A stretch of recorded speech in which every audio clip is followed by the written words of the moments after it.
दोस्तों, आप सभी ने बाबा वैद्यनाथ धाम यानी देवघर के बारे में तो बहुत सुना होगा और वहां के दर्शन भी किए होंगे, पर ऐसे बहुत कम लोग हैं जो बाबा वैद्यनाथ धाम के रहस्यों के बारे में जानते होंगे कि आखिर क्या है इस मंदिर के ऊपर लगे पंचशूल का रहस्य। आखिर क्यों कहा जाता है यहाँ स्थापित ज्योतिर्लिंग को कामनालिंग, वैद्यनाथ ज्योतिर्लिंग, हरितिका वन, चिंता भूमि, रावणेश्वर कानन और हार्दपीठ। दोस्तों, इनके पीछे के रहस्यों को सुनकर आप आश्चर्यचकित हो जाएंगे और आज आप जानेंगे भारत के सबसे प्रसिद्ध बाबा वैद्यनाथ ज्योतिर्लिंग के रहस्यों के बारे में। तो चलिए इस वीडियो की शुरुआत कर लेते हैं। झारखंड के देवघर जिला स्थित वैद्यनाथ धाम का विशाल शिव मंदिर सभी 12 ज्योतिर्पीठों से अलग है। यही कारण है कि सावन में यहाँ के ज्योतिर्लिंग पर जलाभिषेक करने वालों की संख्या अन्य मंदिरों से कहीं ज्यादा होती है। कहते हैं कि भगवान भोलेनाथ यहाँ पर आने वालों की सभी मनोकामनाएं पूरी करते हैं, इसीलिए शिवलिंग को कामना लिंग भी कहते हैं। धर्माचार्य का कहना है कि शिव पुराण में ज्योतिर्लिंग की पूजा का विशेष महत्व बताया गया है। कहा गया है कि अगर कोई 6 महीने तक लगातार शिव ज्योतिर्लिंग की पूजा करता है तो उसे पूर्ण जन्म का कष्ट नहीं उठाना पड़ता।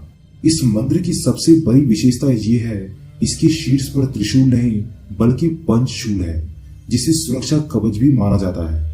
वैद्यनाथ मंदिर के शीर्ष पर लगे पंचशूल के विषय में धर्म के जानकारों का अलग अलग मत है।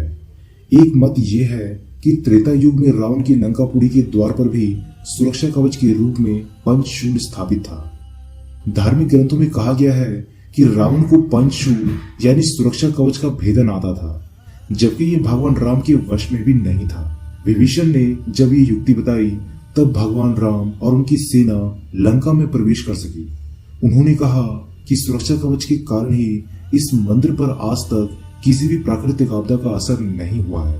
मंदिर के पुजारी का कहना है कि पंचशूल का दूसरा कार्य मानव शरीर में मौजूद पंच विकार यानी कि काम, क्रोध, लोभ, मोह और ईर्ष्या का नाश करना है। मंदिर के पंडों के मुताबिक मुख्य मंदिर में स्वर्ण कलश के ऊपर लगे पंचशूल सहित यहाँ की सभी 22 मंदिरों पर लगे पंचशूल को साल में एक बार शिवरात्रि के दिन उतार लिया जाता है। सभी को एक निश्चित स्थान पर रखकर उसकी विशेष पूजा, फिर से सभी पंचशूल को स्थापित कर दिया जाता है। पंचशूल को मंदिर के नीचे लाने और फिर ऊपर स्थापित करने का अधिकार एक ही परिवार को होता है। मंदिर प्रांगण में 72 फीट ऊंचे शिव मंदिर के अलावा अन्य 22 मंदिर स्थापित है। इसी प्रांगण में एक घंटा, एक चंद्रकूट और प्रवेश के लिए विशाल सिंह द्वार बनाया गया है। लेकिन बीच में स्थित शिव का भव्य और विशाल मंदिर कबर किसने बनवाया, ये शोध का विषय माना जाता है।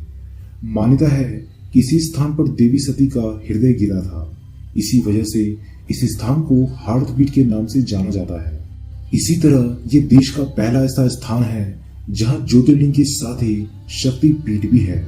इसी वजह से इस स्थान की महिमा और भी बढ़ जाती है। पौराणिक कथा के अनुसार दशानन रावण भगवान शंकर को प्रसन्न करने के लिए हिमालय पर तप कर रहा था। वो एक एक करके अपने सिर को काटकर शिवलिंग पर चढ़ा रहा था। 9 सिर चढ़ाने के बाद जब रावण 10वां सिर काटने वाला था तो भगवान भोलेनाथ ने प्रसन्न होकर उसे दर्शन दिए और वर मांगने को कहा। तब रावण ने कामना लिंग को ही लंका ले जाने का वरदान मांग लिया। रावण के पास सोने की लंका के अलावा तीनों लोगों में शासन करने की शक्ति तो थी, साथ ही उसने कई देवता, यक्ष और गंधर्वों को कैद करके भी लंका में रखा हुआ था। इसी वजह से रावण ने ये इच्छा जताई कि भगवान शिव कैलाश को छोड़कर लंका में रहे। महादेव ने उसकी इस मनोकामना को पूरा तो किया, लेकिन एक शर्त भी रखी। उन्होंने कहा, अगर तुमने शिवलिंग को रास्ते में रखा तो मैं वहीं पर रह जाऊंगा और नहीं उठूंगा। रावण ने ये शर्त मान ली। इस समस्या के समाधान के लिए सभी भगवान विष्णु के पास गए। तब श्री हरि ने लीला रची। भगवान विष्णु ने वरुण देव को आचमन के जरिए रावण के पेट में घुसने को कहा। इसीलिए जब रावण आचमन करके शिवलिंग को लेकर श्रीलंका की ओर चला तो देवघर के पास उसे लघु शंका लगी। ऐसे में रावण एक ग्वाले को शिवलिंग को देकर लघु शंका करने चला गया। कहते हैं कि उस बैजू नाम के ग्वाले के रूप में भगवान विष्णु थे। इसी वजह से भी ये तीर्थ वैद्यनाथ धाम और रावणेश्वर धाम दोनों नाम से विख्यात है।